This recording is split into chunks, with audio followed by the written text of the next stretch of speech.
Hello, ladies and gentlemen, and welcome to the Compasa. I thought we could go through a article regarding the conflict in Darfur, recently published by Al Jazeera. You really don't hear much about what's going on in Darfur, and I thought we could make a video on a different conflict rather than just only focusing on the Russian-Ukrainian war.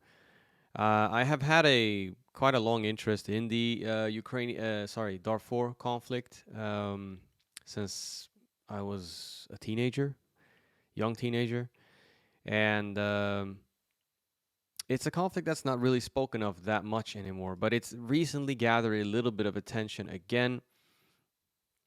Sudan is in the media again, but it's mostly what's going on in Khartoum, the capital. So I thought we could maybe like read the article, break it down, and then, you know, go through a little bit of history, summarize history of what the roots are perhaps of the conflict in Darfur. So the article goes: as Sudan's civil war enters its second month, ethnic killings are terrorizing civilians in the troubled West Darfur region. Residents told Al Jazeera that no place is safe and that Sudanese Arab fighters stormed a hospital to execute 12 wounded non-Arab civilians on May 14th. Government buildings, food markets, schools, and internally displaced camps have also been attacked, looted, and burned. They're quoting here: "They are killing all residents and committing crimes against humanity," said Jamal Khamis, a human rights monitor in El Geneina, the capital of West Darfur. The militants especially know who the political and human rights activists are, he added, suggesting that he could be targeted. Since the conflict erupted between the Sudanese armed forces and the paramilitary rapid support forces in April 15th, the two sides have redeployed thousands of fighters from across the country to try to consolidate control over Khartoum and Sudan's capital. Remember, the RSF is derived from the Janjaweed. And the Janjaweed is basically this Arab militia that was created in the late 90s, early 2000s. I would even say earlier than that. Some would say the 80s, but the late 80s, that is to say, after the Chadian Libyan war, where Muammar Gaddafi wanted to, well, he had a war with Hissène Abre, basically. And Hissène Abre came to power after he got into a conflict with Felix, whom I forgot the name of, but he was a Chadian president who overthrew one of Chad's presidents. Let me check his name. Uh,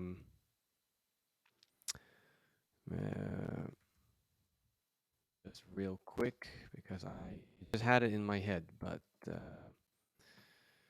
let's see, let's see. Franco Tombal Baye, yes. Uh, Prior to even Gaddafi having a conflict with Hissène Abre, he had a conflict with President Tombal Baye, who was from the southern parts of Chad. He was part of the Sara ethnic group, and he was a Christian, I believe, but he later became an animist, and he kind of launched this Africanization program in Chad, where he tried to like spread animism or something. And this didn't sit well with the, especially with the majority of the people in Chad, even his own ethnic group, because there's only like a small percentage of the Sara people that are animists. Most of them are either Christian or Muslim. But even especially in the northern parts of Chad, where the Arabs, Fulani, and the Tebu people live, as well as Sakawa people, they were not particularly very happy with with this so-called Africanization program. So eventually he was overthrown, and there was a power struggle, and Hissène Habre, became uh, the successor. I'm obviously summarizing here, but yes. However, he and Gaddafi had a fallout. Some of the people, Gaddafi supported the Front, which was the Muslim northern opposition against the former president, Tombal Baye, but the Front would, if I understood it correctly, would turn against Hissène Habre as well. And yeah, then the Gaddafi government at the time, they were very pan-Arabist, very, you know, they saw the Arab culture and language as the most superior one, basically, and they wanted to Arabize a large part of the Sahel region, basically, in order to build this Arab super state, his Jamahariya, basically, to overthrow Arab reactionary governments and defeat the Israelis at the time. But this had major consequences. So in the 80s, the late 80s especially, the Islamic Legion, which was created by Gaddafi, was fighting in Chad, and this is known as the Toyota War. And by 1987 or something like that, I believe the war was over. Uh, and a lot of the fighters, many of whom were Arabs from Darfur, for example, and other Chadian Arab tribes, went back to Darfur, and eventually the Janjaweed would emerge in the early 2000s and the late 1990s. So yeah, and by 2003, the Janjaweed was basically officially established, as I understand it. And they derived most of their recruits from northern Darfur, that is to say, where the Abala Arabs live. So, but already in the late 80s, I mean, there was a lot of Arab racism that was, you know, in the political sphere of the of some of the Arab groups in Darfur, and I'm mainly talking about the Tajam al Arabi, which was created in by Gaddafi at the time, and yeah, this group Tajam al Arabi had written a letter by 1986, I believe, where they said that they demanded that the Arab race, quote unquote, is a majority, and that they deserve more power, and a whole bunch of nonsense. I think the letter is somewhere in on Google. But we can definitely go through this conflict in detail someday. We can make a video about it, and have more a more thorough explanation of it. Right now, I'm just doing a brief summary, basically.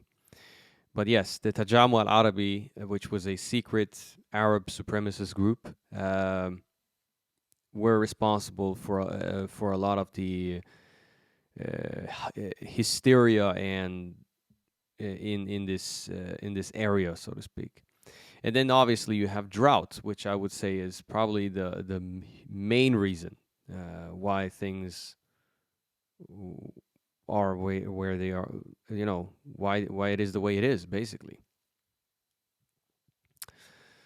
But anyway, so that I can read it again. Since the conflict erupted between the Sudanese armed forces and the paramilitary Rapid Support Forces (RSF) on April 15th, the two sides have redeployed thousands of fighters from across the country to try to consolidate control over Khartoum, Sudan's capital. That has left a power vacuum in West Darfur, where Arab militias have reportedly killed hundreds of people in El Genein. the region has long been a source of tension between Arab and non Arab communities because of disputes over land and water resources. The grievances date back to 2003, when non-Arab armed groups rebelled against the central government for neglecting and exploiting Darfur. Sudan's former president Omar al-Bashir responded by outsourcing suppression efforts to Arab tribal militias, who were later repackaged into the RSF between 2003 and 2008. Up to 300,000 people died in the violence, as well as from disease and famine brought on by the conflict, according to United Nations officials. Now, residents in West Darfur are afraid of leaving through another civil war. It's the Arabs who are attacking. Fadil Barous, a member of the Arab Rizaiga tribe, told Al Jazeera Al Jaina, but the war wasn't good, and I'm not fighting. I'm a citizen that has humanity. Interesting that they are interviewing a member of the Arab Rizaiga tribe because, as far as I know, the leaders of the Janjaweed, Musa Hilal, for example, is from the Mahamid tribe, which is part of the greater tribal federation of camel herding Arabs, basically known as the Rizaigat. And if I remember it correctly, Hameti or Dagalo, General Dagalo, basically, he is also from one of the tribes that belong to the greater Rizaigat tribal confederation. So this tribal confederation basically have been the core recruitment center, as far as I know, to the Janjaweed. Um, and I remember I read a book by Alex Deval. It's called let's see.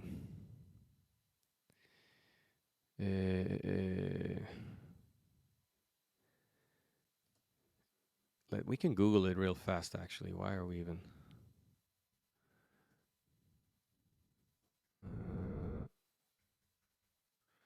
A Short History of a Long War. That was the book. It's a great book, actually. I thought it was pretty good. It went into a lot of detail about Arab supremacy and racism in Sudan, because in Sudan, and if a Sudanese person want to comment here down here, it's fine. But I understood it as that they seem to mix up Islamization with Arabization, and a lot of non-Arab groups in Sudan have been the victims of this. You have to remember that the absolute majority of the people in Darfur, Arabs or non-Arabs, and that is to say the Furwa, the Masalit, and the Zakawa, and there's probably some other populations there. They are all Muslim.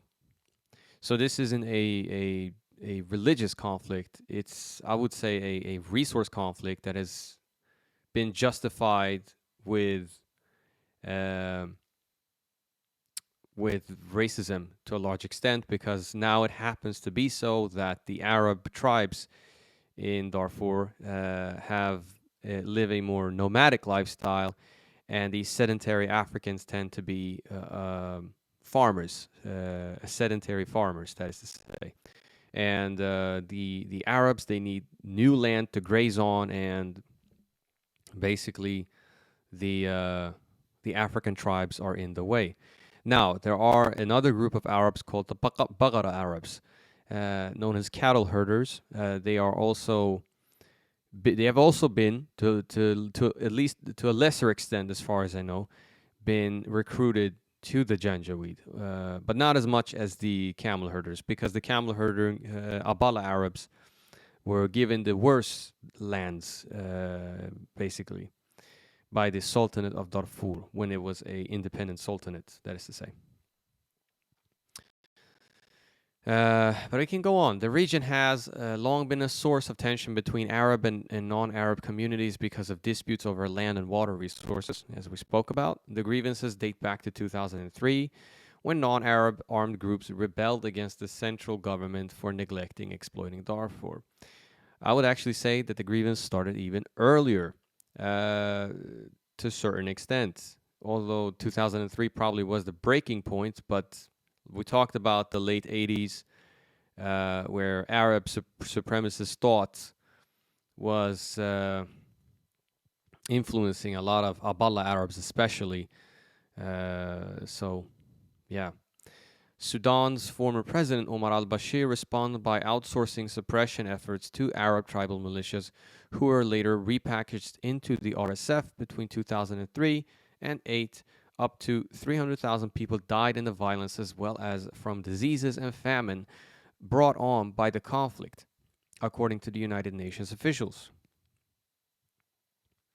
Now, residents in West Darfur are afraid of living through another civil war. It's the Arabs who are attacking, Fadil Barous, a member of the Arab Rezigat tribe, told Al Jazeera from Al Janaina. But war isn't good. Oh shit. Hold on. Why am I reading this again? I apologize so much. Anyway. False promises. Months after al-Bashir fell from power, following a popular uprising in April 2019, West Darfur witnessed some of its worst violence in years. In December 2019, 72 non-Arabs from internally displaced camps were killed, according to local rights groups. Survivors told Al Jazeera that uniformed RSF fighters were involved in coordinating and directing the attacks. Despite the acute protection concerns in the region, UN Secretary Council did not renew the peacekeeping mission for Darfur, which expired at the end of the 2020. Before we continue, I want to add something to the conflict here, because we spoke about Muammar Gaddafi. Muammar Gaddafi was partially responsible, in my opinion at least, for fermenting this hostile Arab chauvinism that we see in Darfur. But I would say that by the 1990s, he had and 2000s, he had switched sides and supporting the non-Arab groups in Darfur, in particular the GEM movement, the Justice and Equality movement, which is heavily dominated by the Zakawa Beri ethnic group, and their leader Muhammad Ibrahim was actually killed in Libya in 2011. So he had actually set a base there, and in 2003 there was a attack by the GEM in Khartoum, and this was widely speculated that Gaddafi or Libya had sponsored this attack on Khartoum. That's why Omar al-Bashir, then former President Omar al-Bashir, actually supported Libyan rebel groups that fought against Muammar Gaddafi. So Gaddafi had switched sides to support the non-Arab groups. Maybe it was a part of his attempt to build a Pan-African or support Pan-Africanism, basically. But yeah, the conflict in Darfur is very complex. Some people might get it twisted because they think, well, the Arabs there are black too. Yeah, they are. You can actually be black and be Arab. I don't know why. You can be a Persian and be black. One thing you have to understand is in the Middle East and large parts of the Middle East and Africa, a lot of times people don't identify with skin color or race the same way perhaps we do here in the West. People often identify with culture and language, and not so much perhaps with their skin color. And I think a lot of people that are not familiar with that concept can get it confused sometimes. So, but to keep it very simple, you are an Arab if you speak Arabic as your first language and identify with the Arab culture. And I would probably say that's the same thing with being Persian or Turkish. Are there ethnic Arabs left? Sure, they were said to come from Yemen, but even a lot of Yemenis have mixed with, Habesha and Somali peoples. So There are very few left, if you ask me. And uh, are there, you know, ethnically pure Turks, for example? Sure, but they live in northern parts of Asia, in Kazakhstan, and these places. Um, there are still actually a pretty large percentage of them, but in general, yeah, people across these regions, Africa, large parts of Africa and the Middle East, you identify with your language and culture for most of all, and not so much with, you know, uh, perhaps your skin color or race. But anyway, uh, peacekeepers in Darfur were often criticized for failing to effectively protect civilians. Yet rights groups said that their presence somewhat dissuaded attacks since they monitored and reported atrocities that threatened to identify and expose perpetrators. After the peacekeepers left, hundreds of more people were killed in subsequent attacks despite promises from the RSF and the Sudanese army to provide security in Darfur. Both forces are now fighting in an existential battle for Khartoum as the death toll amounts in El Geneina. Snipers are targeting people who have influence in the community, such as doctors, engineers, and teachers, said Ibrahim Musa. That is not to be mixed up with Musa Ibrahim, the Janjaweed militia, or one of the Janjaweed militia leaders. A resident in Jenaina from the non-Arab Masalit tribe, and we've spoken before that the Masalit have recently been actually persecuted or attacked again. Musa said that he has lost more than 20 friends and relatives since the fighting erupted last month. A sniper shot his younger brother near their home, but he survived, he added. RSF snipers are located in high buildings. We try to avoid them by staying very close to walls and not walking in the street in the middle of the street. Musa told Al Jazeera. It's a disaster. Masalit displacement camps have also been looted, burned, residents have said. Speaking to Al Jazeera from Khartoum, Nahid Hamid, a human rights lawyer, and the wife of Sultan Saat, who represents the Masalit in tribal disputes, said that fighters entered their home in El Jenaina and stole cars, money, and gold jewelry. The situation is a disaster. It's a disaster. It's a disaster, she told Al Jazeera. Homes are burning, and all the homes will burn. Hamid added that Arab fighters stormed the home of her college and stole his valuables, killed his father, and then evicted him. Last month, many non-Arab armed themselves by looting weapons from the local police station, but they remained outgunned by much more powerful Arab militias who are fighting with RSF support, residents say. Since fighting began, some blamed the army for not defending them. Al Jazeera contacted army spokesperson Nabil Abdullah to ask why the army has not stepped in to protect civilians, but he did not respond. I'll tell you why. What I think, at least, is because the Arab elites of Khartoum, they would like to Arabize or ethnically cleanse the non-Arabs of Darfur. That's why they don't step in. And in fact, in the early 2000s, they were accused of working as air support for these for the Janjaweed. And if you read some of the, I think one of the letters that Tajam al Arabi had written, it's actually in the book that Alex Taval wrote. They talked about a particular ideology called the Quraishi ideology, which talked about the purity of the Arab race, basically. So, to be frankly honest with you, the Tajamu al-Arabi don't even consider the people in Khartoum and Durman and these major cities close to the Nile to be real Arabs. They accuse them of being hybrids of Egyptians and Nubians and they're mixed with Arabs and so forth. So they're not even real Arabs. Uh, if I understood it correctly, they want Sudan to be ruled by pure Arabs.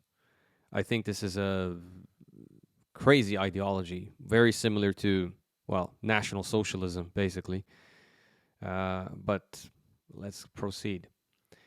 Uh, Nowhere to hide. Fleeing the violence is challenging because of the insecurity on desert roads. Exiting the city, where thieves and armed groups look to stop cars at gunpoint, said Mathilde Wu, the head of communications for the Norwegian Refugee Council. I think we can skip some of these parts. But yeah, they talk about a lot of the roads where you can flee is plagued by criminal activity and so forth and so forth. Well, yeah. Beyond the killings, food prices are soaring due to acute shortages across the city. Prior to the conflict, most displaced people were heavily reliant on humanitarian assistance, and about 42% of all residents in the state relied on aid, according to the Norwegian Refugee Council. In March, the UN Office of the Coordination of Humanitarian Affairs said that about 1 of 3 children suffered from chronic malnutrition in Darfur. But humanitarian assistance has been suspended because of the fighting, and food policies have been disrupted due to the insecurity on the roads. Just like in Khartoum, people will die from bullets or hunger in West Darfur, Wu told Al Jazeera. The big difference with Khartoum is that Al Janaina was already an open air camp in some way. For now, a number of community activists have been risking their lives to communicate to the world about the violence. Jamal Khamis, the human rights monitor, said that his peers are constantly fixing electricity grids so that they can access the weak internet connection. It's difficult for people to focus on how to get their voices out of the foreign media, Khamis said. They are still grasping how they escaped death and how they survived attacks from Arab militias. And that's the end of the article. Uh, I think fundamentally the Sudanese system must change. This whole notion of Arab supremacy, Arab superiority in Sudan, and not just Sudan, but I would say in the Sahel region in general, is a huge contributing factor to a culture where you can basically kill with impunity, right? I'm not saying all Arabs in Darfur are engaged in this. Far away from it. I think it's majority of those who have been recruited, like I said, were from the north of Darfur. They are Abala Arabs, but still there is an attitude of superiority, and I will also say that's the cultural part, at least, that you have to fix. But then there is obviously a neglection problem that Sudan has faced. A lot of the development in Sudan has usually been going on in Khartoum and in nearby areas, while the rest of the country have been largely neglected, right? And obviously, when people are poor, they are prone to violence. They are prone to be recruited by terrorist groups, militia groups, organized crime. So these Arab groups that were targeted for recruitment campaigns, they were obviously living in poverty. They were already suffering from drought. So if you give them a little bit of money to fight, I mean, that's they're not going to say no. A lot of them, they need to eat basically. So that's a huge problem. I think infrastructure projects and raising people out of poverty, obviously, is a necessary tool to end the conflict in Darfur, and hopefully the situation in Sudan will stabilize. They will get a civilian government that can implement infrastructure projects and perhaps work close with the Chinese, for example, to build roads, hospitals, water irrigation programs, and etc. etc. So we'll see how that will go. Thank you, ladies and gentlemen, for watching. Hit the like button, hit the subscribe button, and hit the notification bell if you, so you won't miss any videos. Thank you. Stay blessed.